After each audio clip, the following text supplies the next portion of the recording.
Hello everyone. So I am your GM Mateehee, and tonight we are not doing a game, we are not doing anything like that. We are actually doing a character creation tutorial.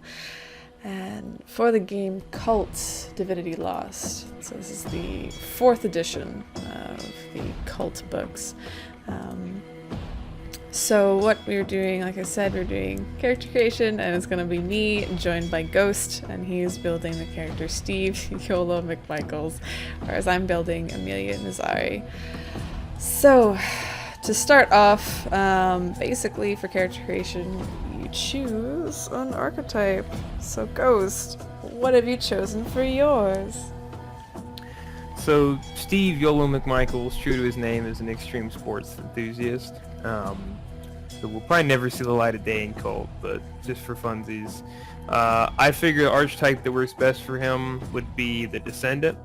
Reason being is the Descendant, those are typically people who have either a mythical ancestor or a family that maybe made some pacts they shouldn't have with dark entities, and they thus benefit from those with, obvious impediments from being involved with evil, unknowable, or knowable evil beings.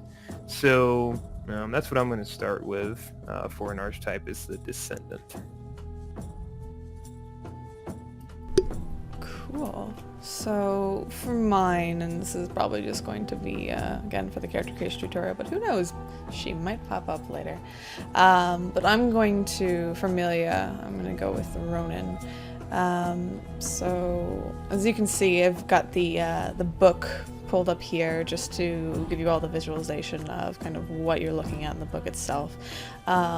If you're thinking about getting the Cult 4 ebook, I will say it's an absolutely stunning book. The art is absolutely fabulous, and I've loved looking through it. Though probably look on it on your own because some of it's a bit graphic, I will say. This is definitely not a game for the faint of heart, for sure. There's a lot of dark themes that are kind of explored within Kult itself. So just that as a warning. Yeah, I'll be kind of making the Ronin. So they perform any tasks where compassion and morality are liabilities, and where mistakes mean prison, death, or worse. So really thinking that this person is kind of going to be off on their own, doing hunts, taking contracts, that kind of thing, and kind of taking those jobs that other people don't normally want to do. So we'll go back to Ghost. So what type of occupation are you looking to go with for Steve McMichaels? So he probably does occasional motocross, but mainly just a stunt rider. So think like, low-key Evil Knievel type stuff, just doing crazy extreme type sports and events, and just getting an adrenaline rush type person as he is. Nice. I'm thinking for Amelia, she was definitely now contract killer, but formerly Spec Ops. At least that's what I'm going to be thinking for her. So let's see. I think there's a spot in the actual character sheet for the occupation. There is. It's right under archetype. Yep, I see that here. So I'll put killer, and then I apologize if you hear me typing.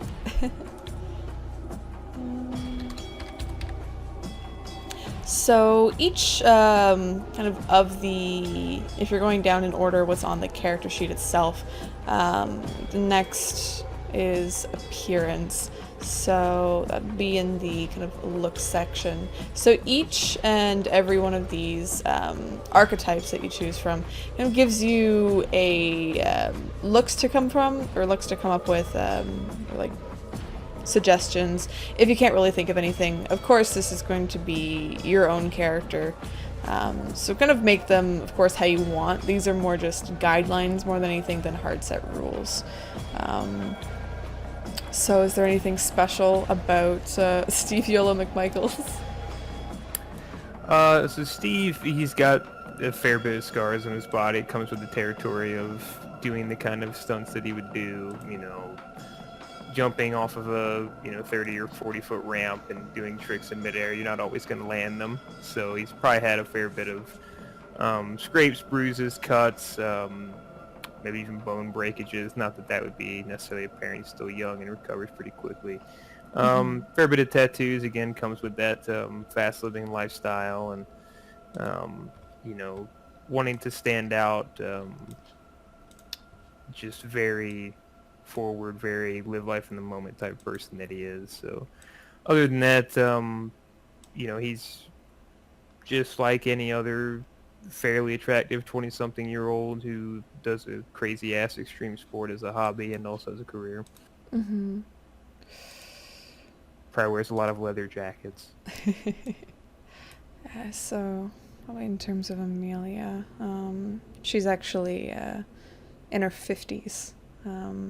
She's been serving the military for special ops for quite a long time, and recently had been kind of dishonorably discharged. So she's got her fair share of cuts, scrapes, scars, bullet wounds. Some of them able to see with when she has clothes on. Some of them unable. She is graying. She actually started graying probably around 30 years old and continues to do so. Decided to stop dyeing her hair probably around 45 and just kind of rock the white look. She is a grandmother, so she does have tiny little grandkids, but fortunately they haven't done any scars on her just yet, which is probably for the best. Yeah, she's grandma. Grandma, who are you killing today? She's hardcore grandma.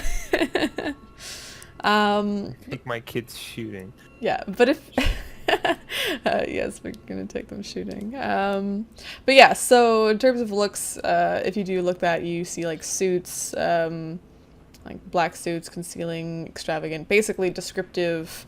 It's really descriptive text in terms of coming up with your character, like for body type, graceful, athletic, small, scarred. It's just kind of accents in order to, when you are playing with a group, to describe your character in more detail and really can flesh out who you're playing and really have it feel like they're actually in the world and that you are as well.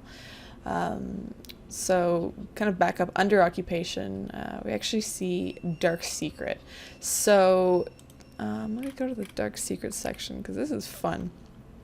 Like a really interesting part, mechanic for the game itself. So basically, Dark Secrets are events from the PC's past which haunt and threaten them throughout your story.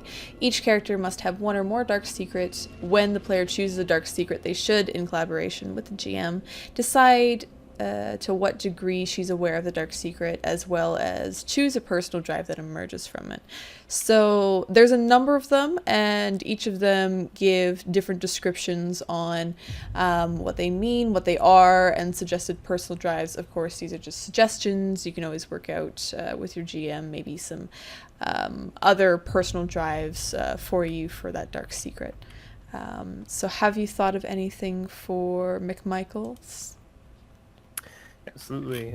Dark Secret would be packed with dark forces, which Ooh. makes the most sense because if you know about stunt riders, I mean, nowadays it's probably a lot safer than it was 50 or 60 years ago, but there's still the inherent chance of death or horrific dismemberment when you're flying through the air at high speed or cliff diving or any number of the numerous things that this guy does for adrenaline's sake. So packed with dark forces, I would think that's the reason he's alive, that he hasn't died, is that he just got some supernatural forces impacting his luck, perhaps. Nice. So I haven't really picked out anything just yet for Amelia here. So under the Dark Secret section, you say it's choose one or more Dark Secrets, and of course there's always the suggestions that go with that particular archetype. So I'll probably take Guardian for her, as she is, though she's a hired killer. She does have a family that she does wish to take care of, so let's go to Guardian. So you've chosen to protect an important object, place, or person. So basically for her, that person would probably be her grandkid. Though they're fairly young, she wants to make sure that they're going to make it out okay. So let's put in Guardian under Dark Secret.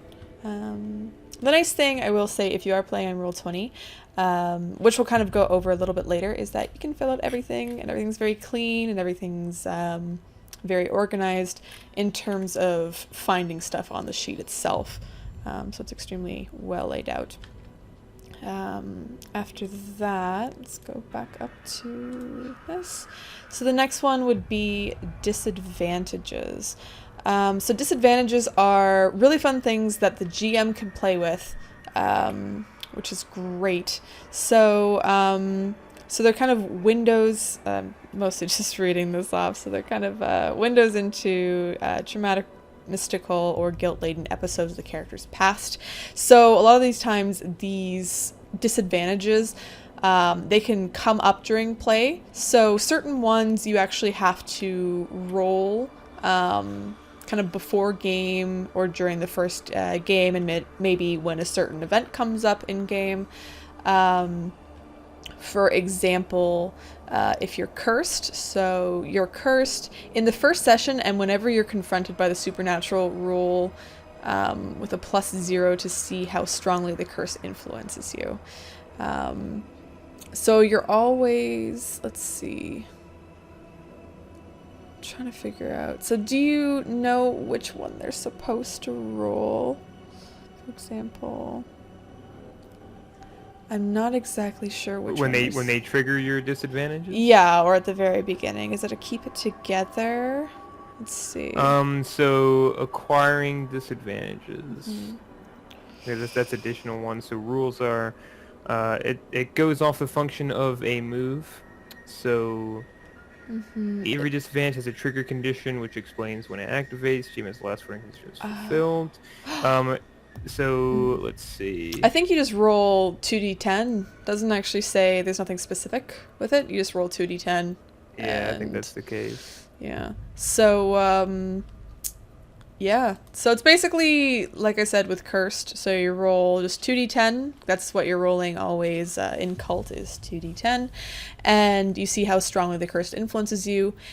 Whenever you're rolling, a 15 plus is going to be a success, and no matter what, they always have certain conditions for successes. Like if you roll 15 or more, for Cursed, you temporarily avoid the curse's influence. 10 to 14 is a success at cost. So basically it's like, yay, you did it! But there's going to be bad stuff either now or later that the GM can use. Basically, sometimes they get a hold, sometimes they can do other moves in the future or then in order to kind of keep up that tenseness of Cult.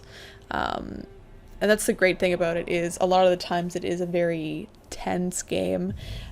There are slight lulls in it where your character feels like they can relax, and that's a great time for a GM to use the holds that they have and just kind of really push your character further and further to the edge. When you roll a 9 or lower, that's a fail. So usually the GM, they get more hold, they get certain moves, and just bad stuff happens in general. So you want to try and roll above a 15 if you can. That probably won't be the case most of the time. So in regards to YOLO Steve, what disadvantages have you thought about taking on him? So probably Cursed, because you don't make pacts with dark forces without having it. So I would say being Cursed is one portion of it, and I have to look at Cursed more to kind of figure out. So I would say it's just basically the curse keeps him from getting comfortable. Like, he always has to be on the move, always has to be doing something, trying to push the envelope, trying to push the adrenaline, trying to do something with the curse. If he gets too complacent, bad things start to happen where he where he settles down. He's tried to settle before, and then this bad shit starts happening to friends and family, so he has to pick up and move. And nothing's bad really seems to happen too much when he's, out and about, or to him, but people around him more suffer a lot of times. So Cursed would probably be one. And then Stalker would probably be the second one, because when you make pacts with dark forces, you take on whoever else is in with that entity. And people who make pacts have all kinds of deals, so I'm certain there are people who are either... Maybe my thinking is maybe there's a group of people who have made pacts, but you can become more powerful if you take perhaps the life essence from someone else who's made a pact. So maybe there are people who, are in with this pact and have tried to hunt people down who have also made the same kind of deals and take their life energy to advance themselves in the eyes of whatever dark deity this is. Ooh, I like that. So I was thinking for Amelia, let's see, disadvantages. I took Nemesis as one, because I feel like you don't... Maybe there's a reason that she kind of got kicked out of the Spec Forces. What is Nemesis? So basically, maybe even through one of her missions, someone that she let live became a nemesis of hers, who has decided to kind of stalk her and throughout her life, maybe occasionally the two of them not meet up, but end up kind of clashing wills at certain points. Not exactly sure who I'd make her nemesis at this point. Maybe an enemy Russian agent or something like that.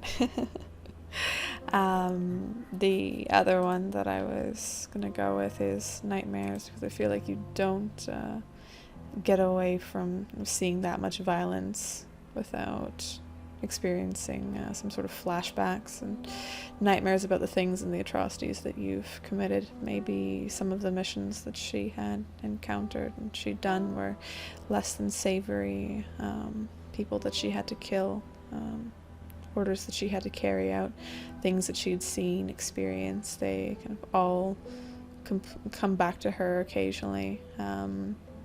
Sometimes she can keep it together completely, but it says any scene where you're asleep, you get to roll just 2d20 plus 0, so to see if the nightmares either leave you alone, torment you, being unable to sleep, or you're completely kind of taken over, trapped in the dream until you find a way to wake up.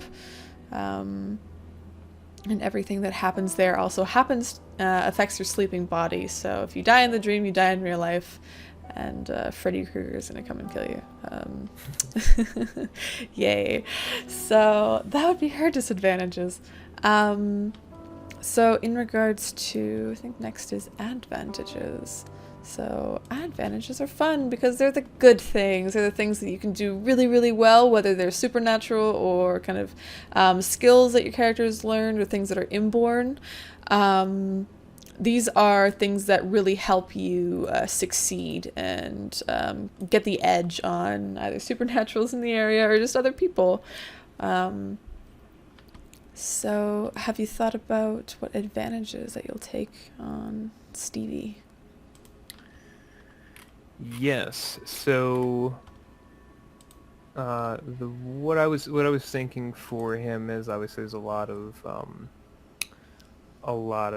power tuned up in this dark force that he has this pact with. So, well, first things first, I was thinking influential friends would be one, because when you're in this scene, you do have you have people who might be sponsors or managers, things like that. I mean, this extreme sports has really taken off in the last decade or so, 2 decades even in reality in our lives. So more people are interested in that. It has a following, and there are companies and people that are into that. So I'm thinking he might have some connections with influential friends.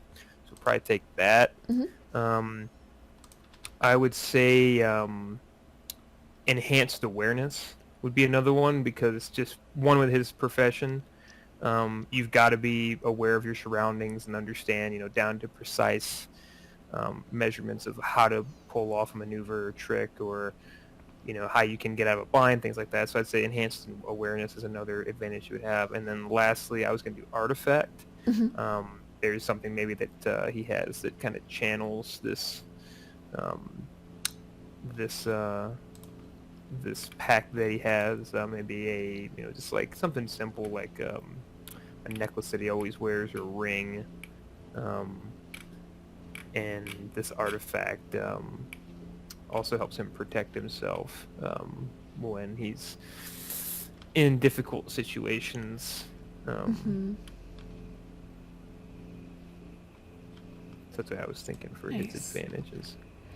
So I'm thinking, I think I'll take Jaded as one. I think she's just seen so much throughout her life that she's able to, if she rolls between a 10 and a 14 on Keep It Together, Amelia can kind of suppress her emotions, not let them bubble to the surface, and keep them down long enough to get herself out of that and disengage from that situation before she fully has to process what just happened, and kind of not really understand what's going on, because she probably can understand what was going on in that case, but fully show everything. That way she can kind of get to somewhere alone and just kind of deal with it then. She's probably had to very much in the past and kind of trained to not show any emotion whenever she was confronted with certain dangers. The other one I would take, because you get 3, or at least the Ronin does, I'd take Sniper, because I feel like that's what she was when she was Spec Ops. That was her specialty. So she can fire at a distance. Whenever you fire at a distance, target utilizing a scoped rifle, roll plus violence. So each, as you can see, 15 plus, 10 to 14, and 9 each have different effects. And then, like if you roll a 15 plus, you get to choose 2 of the options down here, like deal +1 harm, hit another target as well, immobilize your target, get the target to lose control of something, or don't reveal your position. And then each one, like your shot finds a target, choose one of the options, and then if you roll less than 9, the shot didn't go where you intended it to, or you reveal your position to the enemy. Expect witnesses, opponents pursuing you as you leave the scene, or other problems. And the GM can make a move. And the other one, if I go back to Ronin here, probably get Sixth Sense.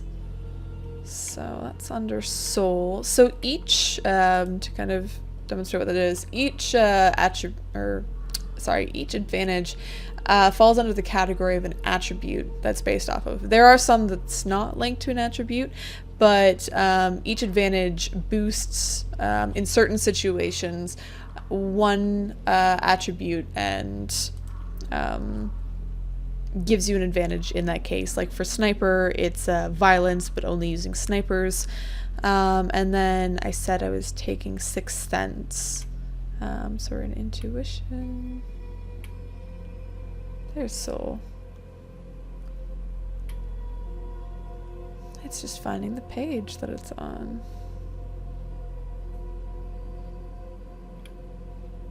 There it is.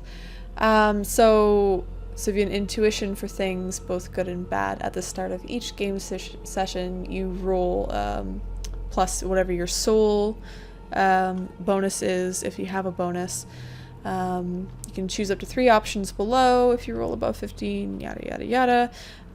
So for an example for options, you can act first in a threatening situation. This can even, when acting prior to a surprise attack, sense whether someone wishes good or ill towards you, or discover a sense of clue, or lead when you're off track.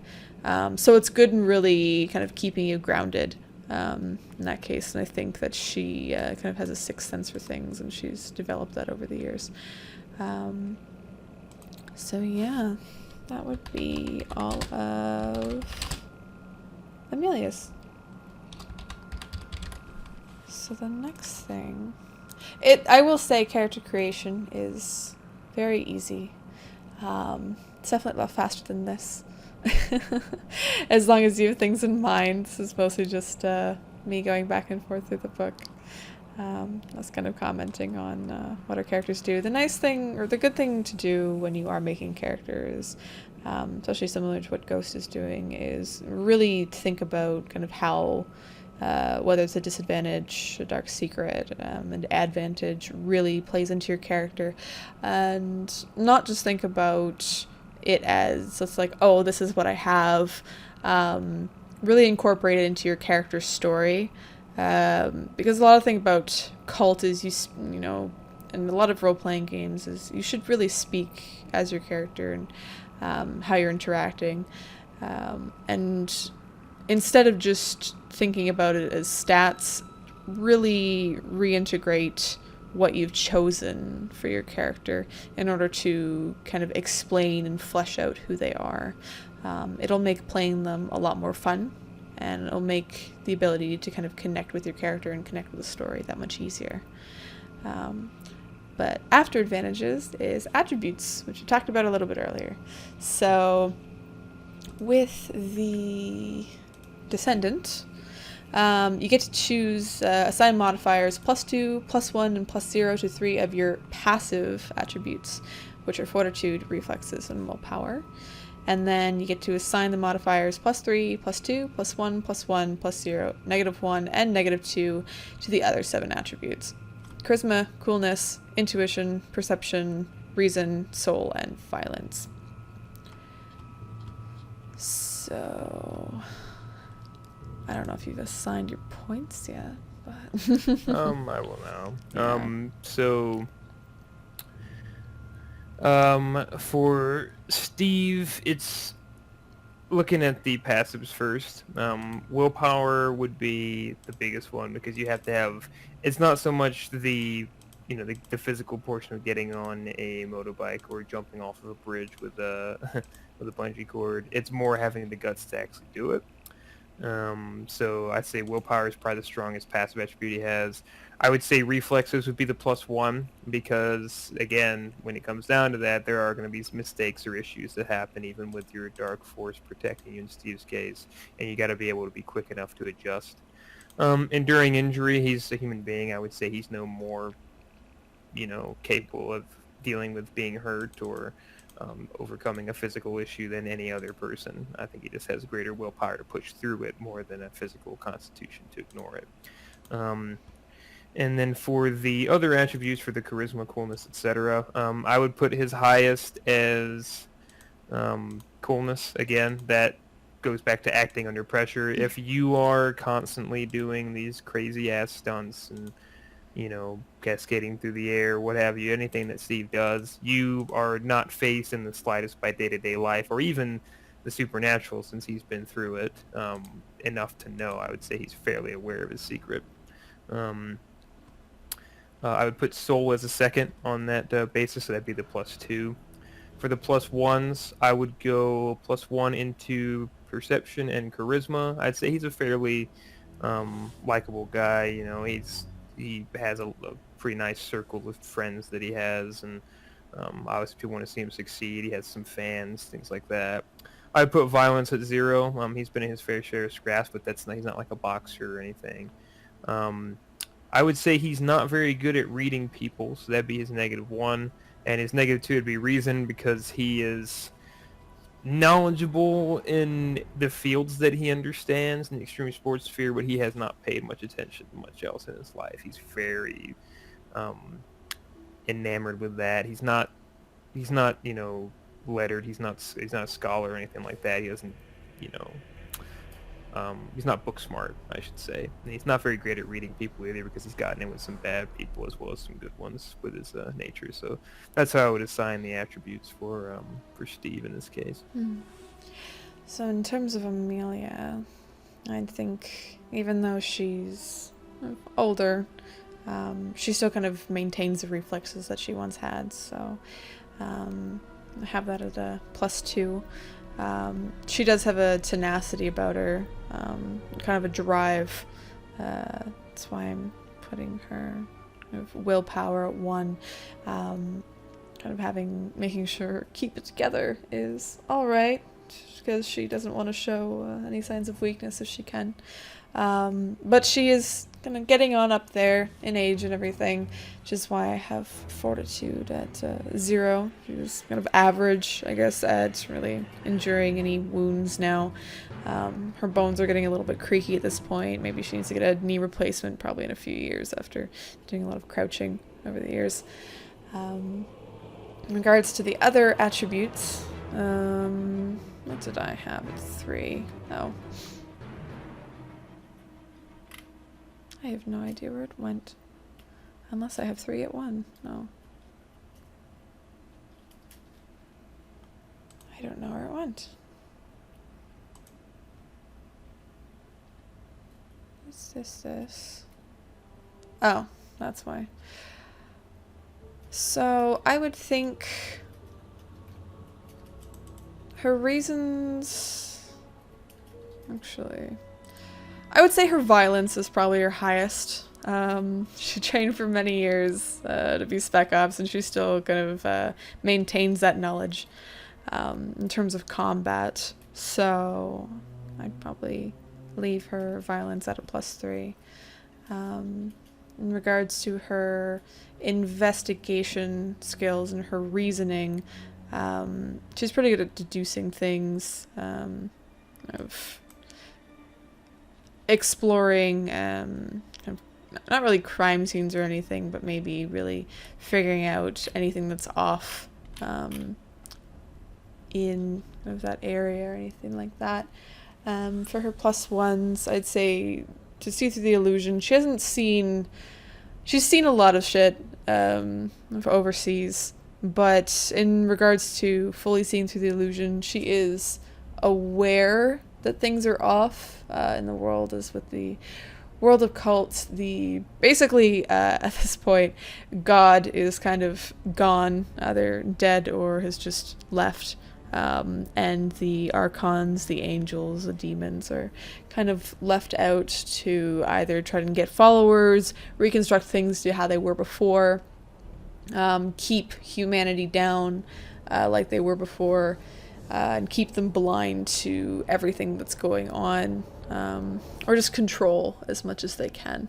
Or even with certain angels and archons to open up the eyes of humanity and spread that insanity that comes with realizing that the world isn't as they seem, and it's much darker and much more violent than they expect. Like I said, she's seen quite a bit, but I don't think she's seen enough. In regards to acting under pressure, she's been under pressure for most of her life. So she's pretty good at keeping it together. She's lost a little bit of that, and gotten a little bit soft with her age, and not kind of being in the Spec Ops anymore. But she still can keep it together, mostly. For her, she's not really good at reading people. She's when she's not kind of in when she's not on a job, she's a fairly nice grandma, giving out candy and stuff and being fairly friendly. She's not the best at reading people's intentions. She's pretty average at it. Regards to seeing and perception, her eyes aren't what they used to be, even though she's a sniper. She's developing some early onset of cataracts. So she does have a little bit of trouble there. Maybe needs to get her to reading glasses every so often to see what's going on. And then she's not at all good at influencing people. She either comes up as a very nice grandmother or a very cold and detached woman, depending on the persona that she wants to put on that day. She can try to convince people all they want, but either people don't take her seriously, or they just kind of dismiss her as being an old woman. Yeah, those are the attributes, and each of these, it's really fun on the sheet because you can kind of click it from the sheet itself, and it'll actually roll it for you And then I'll ask for any modifiers, because sometimes there are modifiers, whether if you're hitting someone, or maybe there's negatives because there's things going on, depending, but you can kind of add and subtract things. For example, I rolled a 17, which means I completely succeed. So she would keep it together in whatever situation that would require her to keep it together. After that, it's really just your name. So we kind of did that first, so we went out of order according to the sheet. But the next one for character creation is actually relations, and these are really important, whether it's with other PCs or with its NPCs. So the GM's probably going to have you come up with at least 3 NPCs for you. One that's at a +0 relation, one that's at a +1, and one that's at a +2. So a 0 relation means that, you're friends, or you see each other from time to time, your coworkers, whatever. You know them and you know of them. But it's not like, you depend on them or anything. It's like, oh, cool, I'm going to go hang out with Steve today. So he'd be, my 0, because you can live with him, you can live without him. It's not the biggest deal. +1 would be family members, or something like that, or someone close to you. For example, maybe it's your aunt or something, or a really, really good friend of yours. The other thing that you can do with relations is you don't have to have each person, especially if you're playing with other PCs, your relations don't have to be the same level. For example, you could really care for them, and you wouldn't want to see any harm come to them, and have a +1 with them, where they just kind of regard you as, oh, it's just that guy, we hang out occasionally. So you can kind of have that disparity of relationships. One person liking the other person more, one person disliking the other person more than the other. When it comes to +2, that's someone that you're very passionate about, someone that you really care deeply for, that you'd fight for basically to the end. And if anything happened to them, you'd be severely traumatized, severely hurt, messed up, anything like that. That's someone your very best friend, someone that never leaves your side, your wife, your kid, something like that. Someone that just means the absolute world to you. But yeah, so in each game, if the characters start out together, it's always good to kind of go through the relations list, and figure out kind of the relationship between the two of you, whether you have pluses, minuses. It's mostly just positive stuff at the beginning. There's not really any negative relations to take. I don't think there's any for any of the other, what is it? I don't see any negatives for any of the other archetypes. There might be, but at this point, I scanned over them at one point and I don't remember them all offhand. But yeah, it's fairly easy to kind of go through in terms of character creation. Though the other thing that you do have as well, let's see, I keep going to page 2 on yours and I don't know why. So on page 2 of your character, they have wounds. Of course, you can track it there. Your stability based on of how you're keeping it together in game. You do get disadvantages depending on how you're keeping it together. And also the GM can kind of throw you off and give you disadvantages over time, or depending on what happens. What else? Dramatic hooks. So with dramatic hooks, I gotta find that part in the book, because right now I kind of... Oh, here it is. Dramatic hooks. So dramatic hooks are, it's a player request for their character to take a certain action during the story. So these are really about kind of building experience too, but also giving drives for your character. So at the very beginning, you decide two that you want, basically, to really drive your character, to drive the story. And this makes it so the story doesn't lag. You're not just doing dungeon crawls or anything like that. You actually have personal goals and personal drives for your character. So they can be given by other players or just the GM, depending on what makes sense for the story to kind of drive things forward. So this is how you get experience and how you level up your character, and there's kind of different advancements depending on the archetype, or not the archetype, but like if you're an aware archetype or anything like that, and how you kind of advance through the story and advance in the characters. Did you have anything else to add for character creation there, Ghost? Not a whole lot. I would just say that make the character you want first, and then make it work. Make it to where you're gonna still have fun playing it. You accept your advantages with disadvantages, and just that's pretty much all I would say. Mm-hmm. Yeah. So, besides the fact that, we haven't done a character creation tutorial for Kult, the reason why we are doing character creation for Kult is that we will be having a Kult Divinity Lost game coming in November. At least that's when it's planned for. Well, I really hope it starts to run then, just in case anything else happens in the meantime. I, of course, will be GMing this particular game. And in terms of the player cast that you are to expect, you can expect Ghost to be playing, as well as Tet, Rogue, and Aki.